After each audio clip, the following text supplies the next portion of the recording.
नमस्कार। प्रांजल ज्ञान गंगा में आप सभी का स्वागत है। हम संक्षिप्त महाभारत का पाठ कर रहे हैं जिसमें कि शल्य पर्व चल रहा है। पहले हमने कथा में क्रोध में भरे हुए बलराम जी को श्री कृष्ण का समझाना और युधिष्ठिर के साथ श्री कृष्ण तथा भीमसेन की बातचीत को पढ़ा था। अब हम कथा में पांडवों का दुर्योधन के शिविर में आकर उस पर अधिकार करना, अर्जुन के रथ का दाह की कथा को पढ़ेंगे। धृतराष्ट्र ने पूछा, संजय, दुर्योधन को भीमसेन के द्वारा मारा गया देख पांडवों और संजयों ने क्या किया? संजय ने कहा, महाराज, आपके पुत्र के मारे जाने पर श्री कृष्ण सहित पांडवों, पांचालों तथा संजयों को बड़ी प्रसन्नता हुई। वे अपने दुपट्टे उछाल उछाल कर सिंहनाद करने लगे। किसी ने धनुष टंकारा तो कोई शंख बजाने लगा। किसी ने ढिंढोरा पीटना शुरू किया। बहुत तेरे तो हंसने और खेलने लगे। कुछ लोग भीमसेन से बारंबार यूं कहने लगे, दुर्योधन ने गदा युद्ध में बड़ा परिश्रम किया था, उसको मारकर आपने बहुत बड़ा पराक्रम कर दिखाया है। भला नाना प्रकार के पैतरे बदलते और सब तरह की मंडलाकार गतियों से चलते हुए सूरवीर दुर्योधन को भीमसेन के सिवा दूसरा कौन मार सकता था?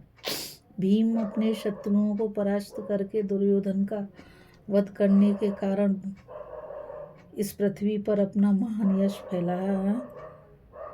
दुर्योधन का वध करने के कारण इस पृथ्वी पर अपना महान यश फैलाया है। यह बड़ी सौभाग्य की बात है। इस प्रकार जहाँ तहाँ कुछ आदमी इकट्ठे होकर भीमसेन की प्रशंसा कर रहे थे। पांचाल और पांडव भी प्रसन्न होकर उसके संबंध में अलौकिक बातें सुना रहे थे। उस समय भगवान श्री कृष्ण ने कहा, राजाओं, मरे हुए शत्रु को अपनी कठोर बातों से फिर मारना उचित नहीं है। यह पापी तो उसी समय मर चुका था जब लज्जा को तिलांजलि दे लोभ में फंसा और पापियों की सहायता लेकर हित चाहने वाले सुहृदों की आज्ञा का उल्लंघन करने लगा था। विदुर, द्रोणाचार्य, कृपाचार्य, भीष्म और शरण्यों ने अनेकों बार अनुरोध किया तो भी इसने पांडवों को उनकी पैतृक संपत्ति नहीं दी। अब तो यह न मित्र कहने योग्य न शत्रु, यह महानीच है, काठ के समान जड़ है। इसे वचन रूपी बाणों से बेधने से कोई लाभ नहीं। सब लोग रथों पर बैठो, अब छावनी में चले। श्री कृष्ण की बात सुनकर सब नरेश अपने अपने शंख बजाते हुए शिविर की ओर चल दिए। आगे आगे पांडव थे, उनके पीछे सात्यकी, धृष्टद्युम्न, शिखंडी, द्रौपदी के पुत्र तथा दूसरे दूसरे धनुर्धर योद्धा चल रहे थे। सब लोग पहले दुर्योधन की छावनी में गए। यों राजा के न होने से श्रीहीन दिखाई दे रही थी। वहाँ कुछ बूढ़े मंत्री और हिजड़े बैठे हुए थे। बाकी लोग रानियों के साथ राजधानी चले गए थे। पांडवों के पहुँचने पर उनकी सेवा में दुर्योधन के सेवक हाथ जोड़े मैले कपड़े पहने उपस्थित हुए। पांडव भी दुर्योधन की छावनी में जाकर अपने अपने रथों से उतर गए। अंत में श्री कृष्ण ने अर्जुन से कहा, तुम स्वयं उतरकर अपने अक्षय तरकस और धनुष को भी रथ से उतार लो, इसके बाद मैं उतरूंगा। ऐसा करने में ही तुम्हारी भलाई है। अर्जुन ने वैसा ही किया। फिर भगवान ने घोड़ों की बागडोर छोड़ दी और स्वयं भी रथ से उतर पड़े। समस्त प्राणियों के ईश्वर श्री कृष्ण के उतरते ही उस रथ पर बैठा हुआ दिव्य कपि अंतर ध्यान हो गया। बोलो श्री बजरंगबली की जय। फिर वह विशाल रथ जो द्रोणाचार्य और कर्ण के दिव्यास्त्रों से दग्ध सा ही हो चुका था, बिना आग लगाए ही प्रज्वलित हो उठा। उसके सारे उपकरण, जुआ, धुरी, लगाम और घोड़े सब जलकर खाक हो गए। वह राख की ढेरी होकर धरती पर बिखर गया। यह देख पांडवों को बड़ा आश्चर्य हुआ। अर्जुन ने हाथ जोड़कर भगवान के चरणों में प्रणाम करके पूछा, गोविंद, यह क्या आश्चर्यजनक घटना हो गई? एकाएक रथ क्यों जल गया? यदि मेरे सुनने योग्य हो तो इसका कारण बताइए। श्री कृष्ण ने कहा, अर्जुन, लड़ाई में नाना प्रकार के अस्त्रों के आघात से यह रथ तो पहले ही जल चुका था। सिर्फ मेरे बैठे रहने के कारण भस्म नहीं हुआ था।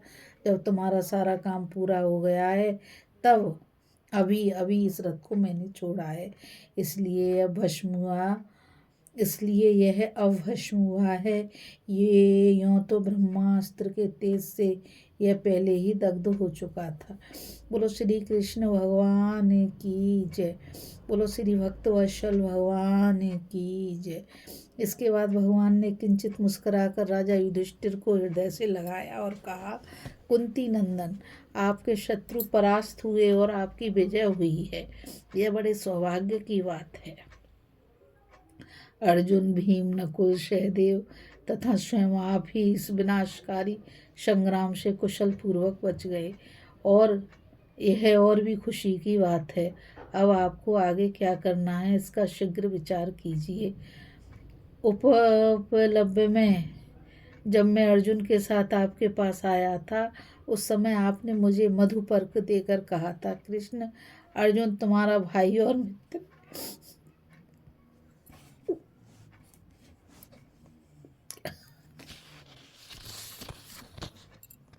इसे हर एक आफत से बचाना। उस दिन मैंने हाँ कहकर आपकी आज्ञा स्वीकार की थी भाई। आपके उस अर्जुन की मैंने हर तरह से रक्षा की। ये भाइयों सहित विजयी होकर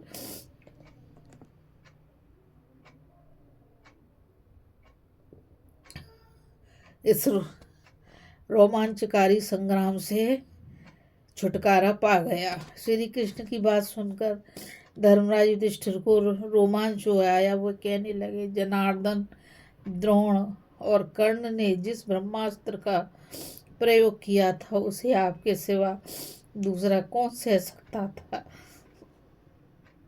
वज्रधारी इंद्र भी उसका सामना नहीं कर सकते थे।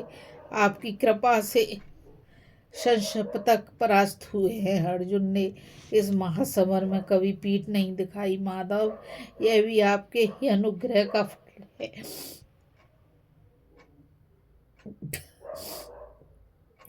हे भगवान, आपके द्वारा अनेकों बार हमारे कार्य सिद्ध हुए हैं।